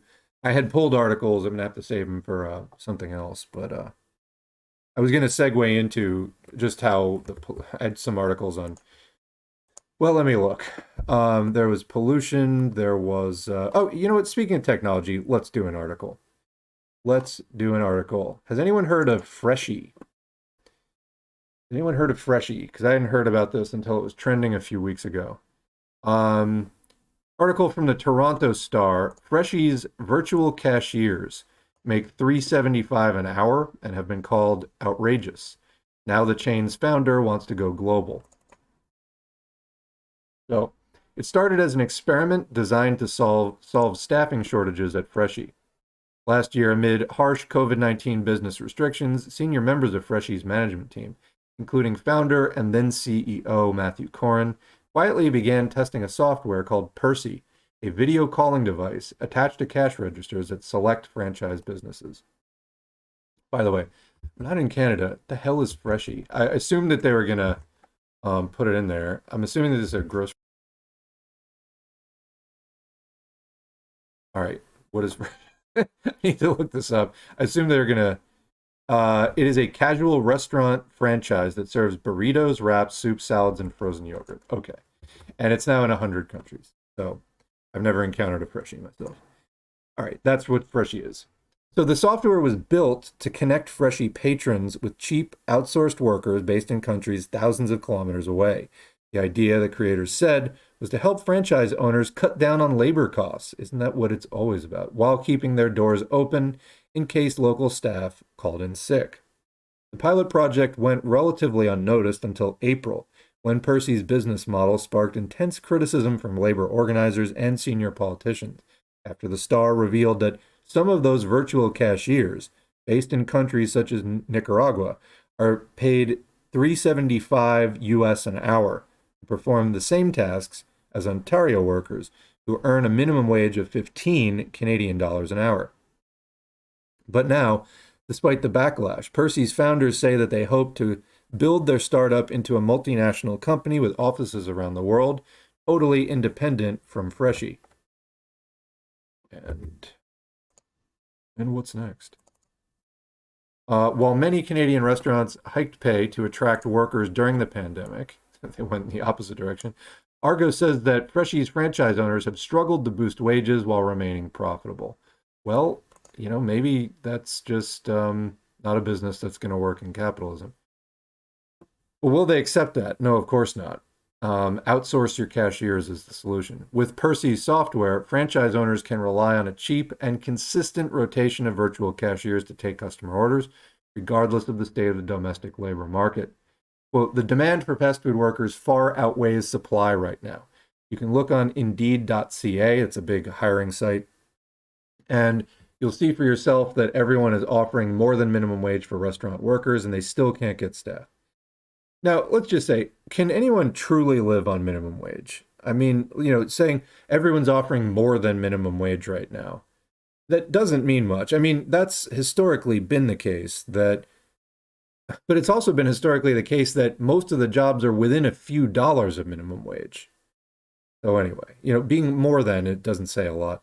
For a restaurant owner in Ontario, the difference between paying local minimum wage and an hourly $3.75 in Nicaragua amounts to hundreds of dollars in savings every day.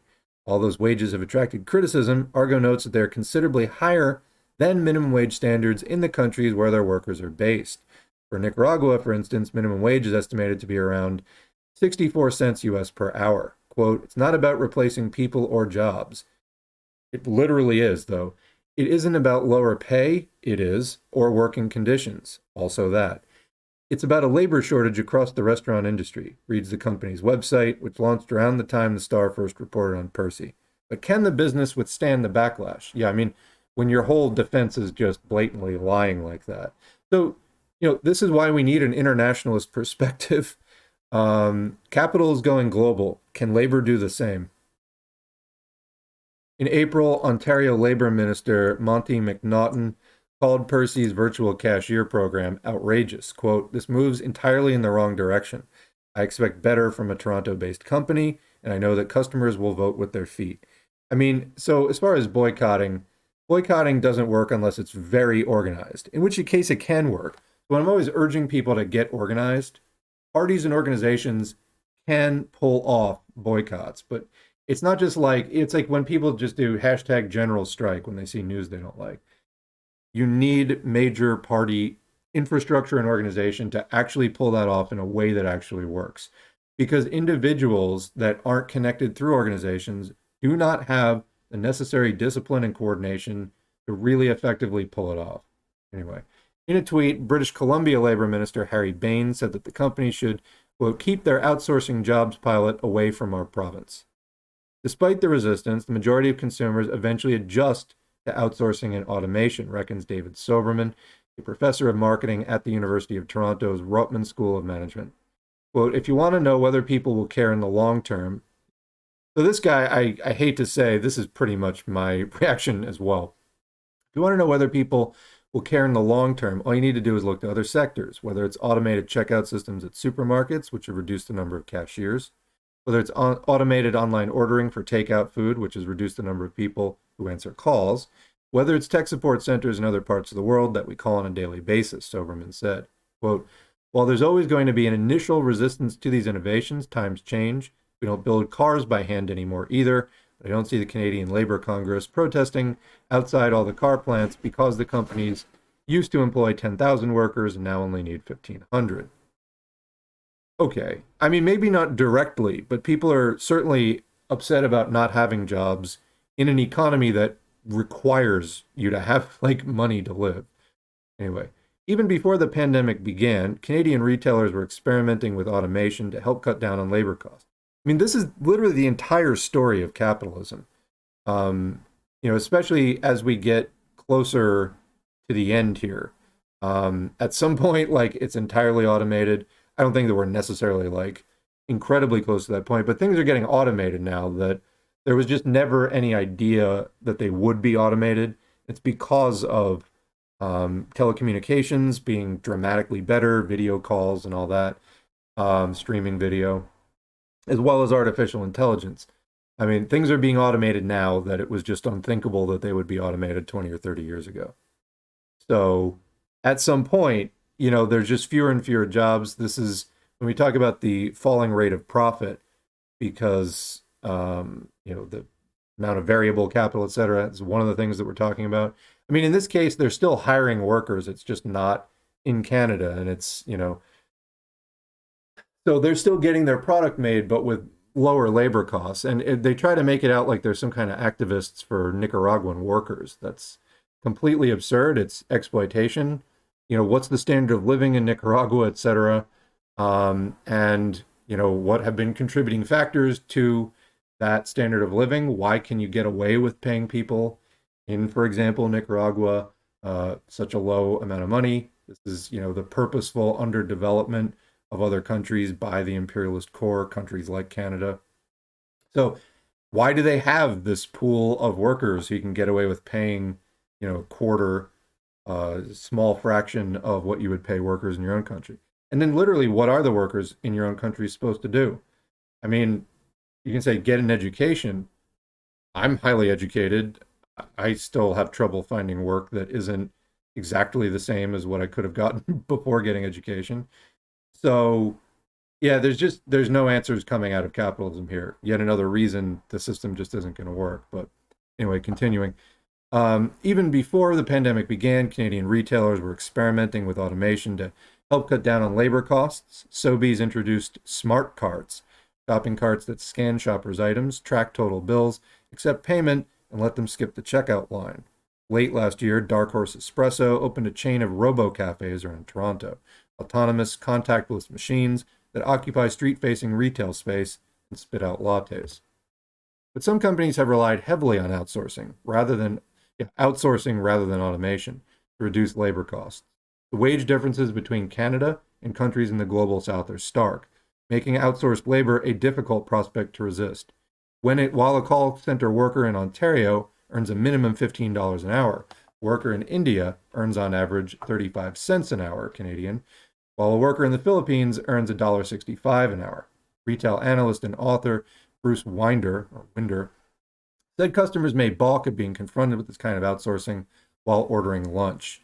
Quote, it's in-your-face capitalism, says Winder. It reminds the customer, while they're ordering food, that the company is taking away a live person and replacing them with a video of someone earning much less money. As a customer, what am I getting in return for this kind of efficiency?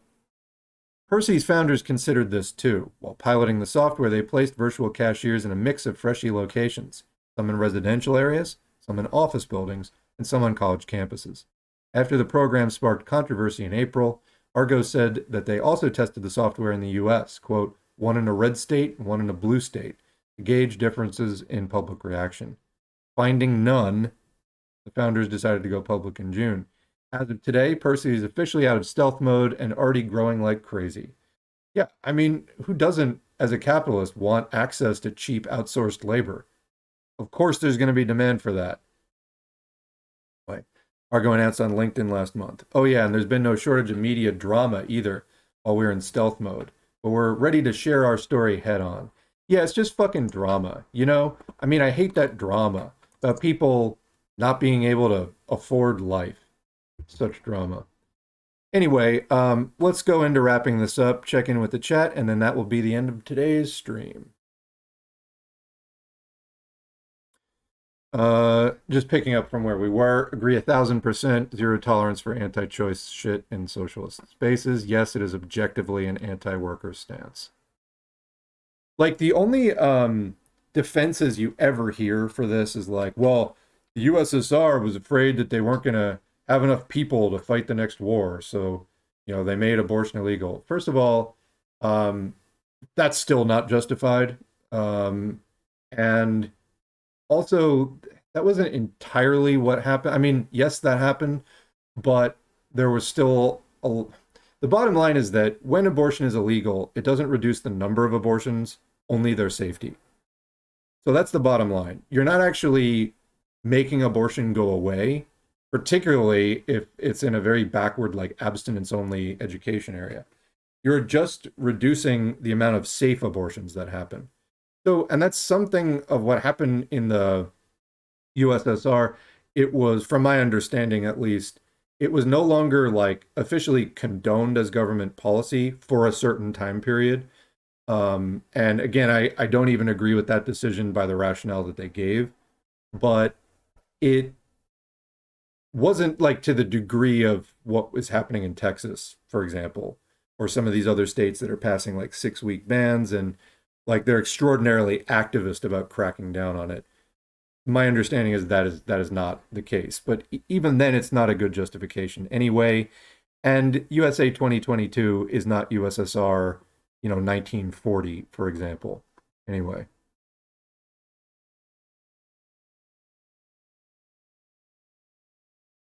The leftist TikTok creator I turned onto your channel asked me if Stalin was commandist. In that he didn't create a mass line in the Soviet Union, would it be fair to call him so? I'm not really sure what they're asking with that or what they really want to know with that. I would need some clarification on that. Also, just just what is the point of that question? I'm not asking you, I'm asking them anyway. Someone in my party who works in IT says not to use Zoom for security reasons. Can't remember specifics, but apparently it's bad. I've heard that as well, and it's also escaping me what the bad thing is, but yes.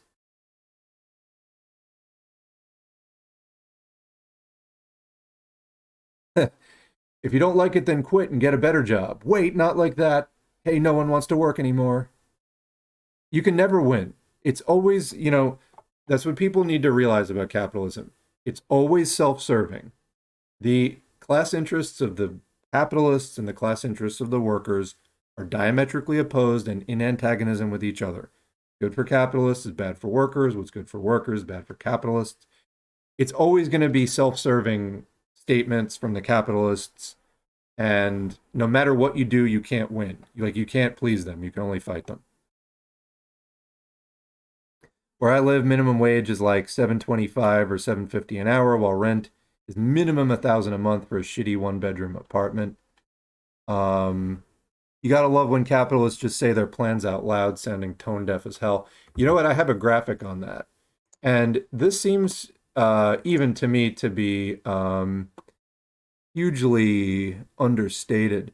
But I found this recently. This is the salary needed to buy a home. Forget where this came from. But boy, that's so small. I gotta open that. It's something else. I can't even read that in the display. It's a large graphic with a lot of detail. Where was this?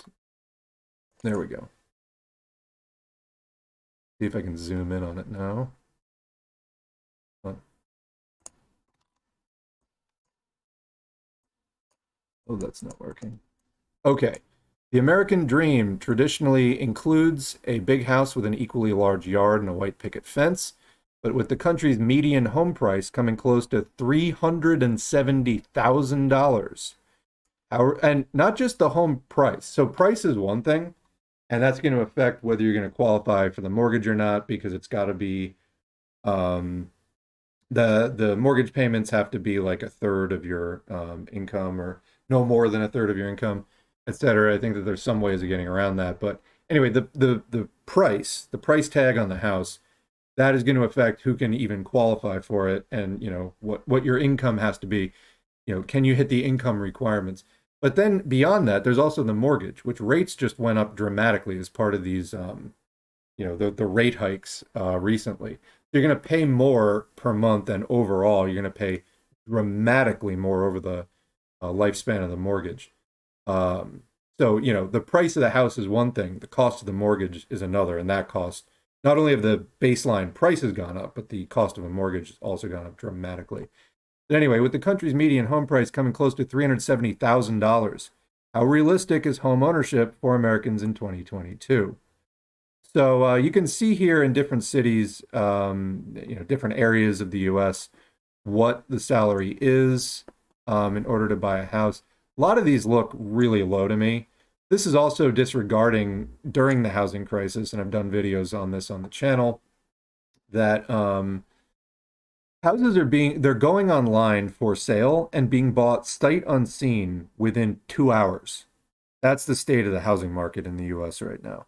People are buying houses sight unseen, 2 hours, like an eBay auction. After, not even, eBay auctions are more restrained than that. That's how bad this current situation is. In fact, when they raised a lot of this is for commercial purposes, because when they raised the rates and the mortgage rates went up, the activity cooled off, as they say. It slowed down. Well, if people need a house, they're going to buy it whether the mortgage is high or not. So what that says is getting a mortgage got more expensive. It means that more of the investor people stopped. So yeah, a lot of that needs to be, something dramatic needs to change with regard to that. But anyway, how many people have these kinds of salaries? Is it even close, even with two people working? Thought that was an interesting graphic. Just wanted to put that up while we were on the subject. All right, back to the chat.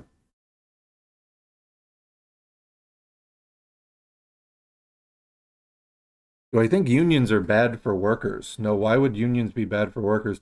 Problem with a lot of unions is they're not militant or anti-capitalist or revolutionary. Workers organizing is a good thing.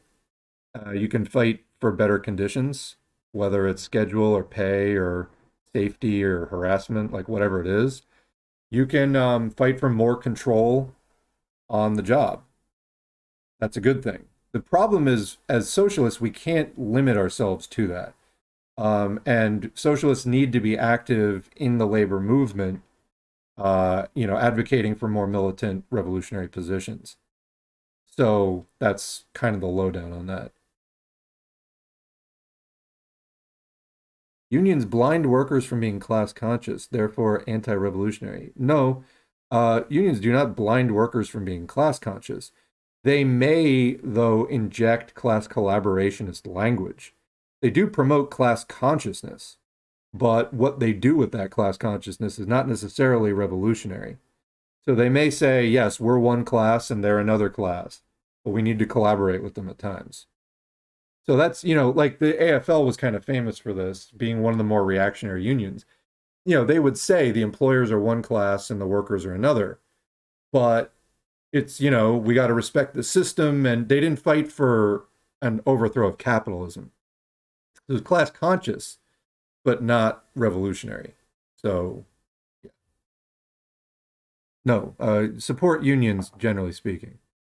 Yes, unions are still working within capitalism. So are socialist parties. This is some of the organizing that we need to do to lay the groundwork for a socialist movement. Building socialism technically starts on day one of the revolution, unlike building capitalism that started under feudalism. But we do need to organize now. Otherwise, you can't start your organizing on day one of the revolution, if that makes sense. So in order to have the revolution, you need massive organizing. And yeah, anyway, I hope that's clear.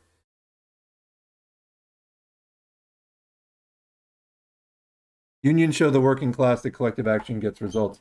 My own time in a union really helped sharpen my class consciousness. So it's part of why I'm doing this channel. So no, that's incorrect. That like unions somehow dull class consciousness. Again, we need socialists, communists active in the labor movement, pushing the union to take the most militant revolutionary stands and trying to advance, sharpen revolutionary mindsets. Absolutely. Like unions aren't going to do it in and of themselves. We also need political organizing and all that kind of stuff. But no, you need a labor movement. Yeah, any revolutionary work right now is being done within capitalism. That doesn't make it pointless.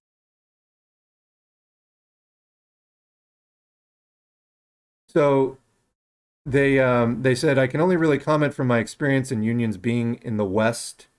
I what country? What the West? You cannot stand this language. People need to get a lot more specific. People falling for right-wing framings. It needs to stop. But anyway, I've never seen a union be anti-capitalist. There are not that many anti-capitalist unions. Some are better than others, like the UE tends to be better. The IWW is anti-capitalist. For example, they're not the strongest union, but they're an example of revolutionary unionism.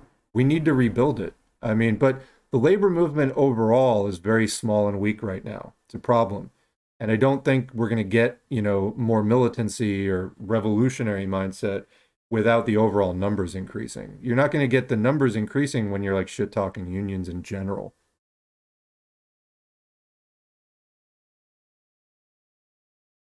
Yeah, U.S. unions are way too close to the Democratic Party. It's one of the reasons why I say the fundamental task of the U.S. left is to break with the Democratic Party and with all capitalist parties. You're just not going to get much progress when you're still tethered to the Democratic Party, which works hand in hand with the Republican Party as a system, good cop, bad cop. It's a psychological ploy, good cop, bad cop, for the purpose of maintaining and expanding U.S. empire, both internally and externally. So, yeah, we need to break off the U.S. left from the Democratic Party. All right, I think on the 8-hour Twitch streams sharpen class consciousness. Right. No, I think yeah, exactly that. But on that note, we have done our 2 hours for the week, and we're limiting it to that. Like I said, this is just sort of office hours. Have a chat, stay current, get some ideas flowing, and that's the idea. So yeah, we're not this.